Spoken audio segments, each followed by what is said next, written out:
to Gardening for Health and Wellbeing. So today we're going to be looking at how we're going to preserve our herbs.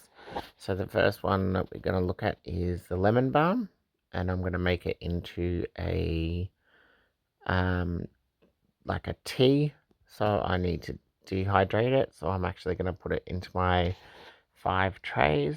So here I'm just harvesting it all. I do wash it off camera, and then I sit down at the table um, to take all the leaves off of the plant, and then I arrange them onto my dehydrator trays. It actually fills up all 5 of my trays quite substantially. I put them quite thickly. This first layer is the thinnest out of all of them. I do go back and add some more towards the end.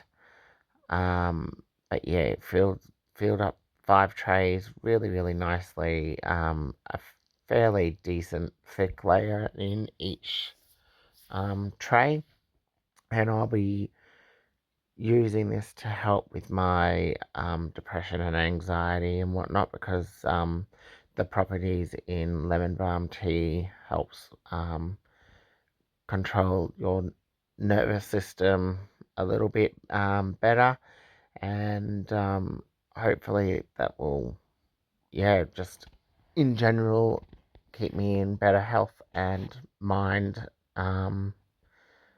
Yeah, so if you guys have any ideas on what else I can use the lemon balm for, I'd be all up for that.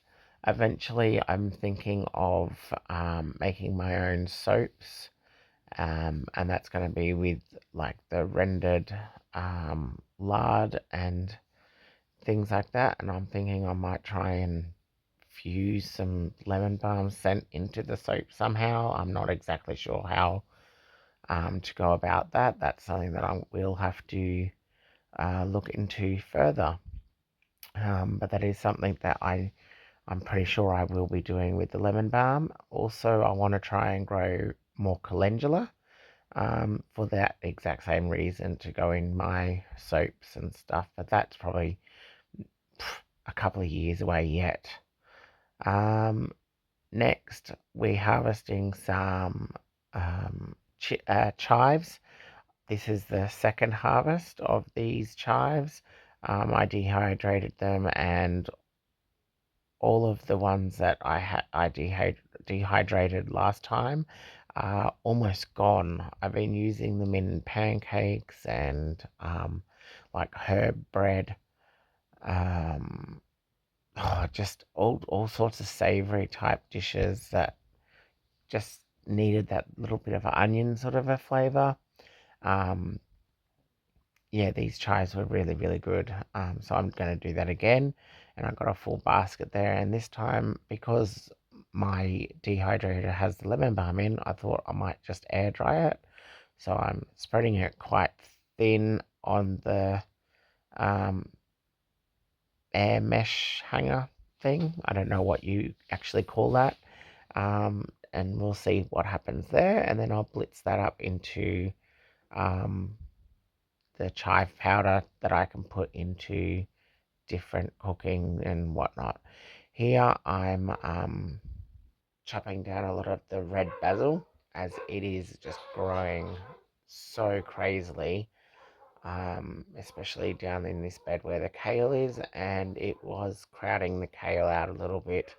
And 3 out of the 9 kale that's in that area actually um, succumbed to, I don't know, animal pressure, I think it was, um, because they are no longer there. But giving the sun there too, it'll hopefully let the kale flourish, and won't have to like replant any more kale plants. Hopefully that'll be enough anyway.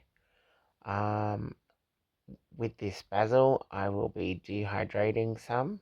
This time I will be hanging it because I don't have the space in, obviously, the dehydrator or the hanging basket. So I'm going to dehydrate it I hang it up with some string, and some of the nicer looking branches I pull off the lower leaves and cut it just below one of the leaf nodes, and I submerge that leaf node into the water where I've got the blueberries, and hopefully they'll start to root within the next week or two, and I can pot them up and um, take some to work, and maybe even see if anybody else wants some in the local area. I'll just put them out the front and just, ask for like 50 cents or something for it.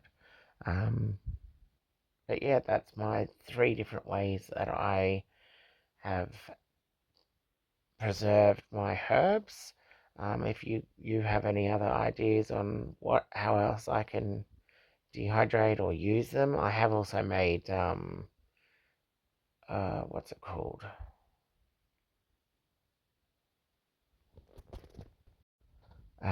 Basil pesto.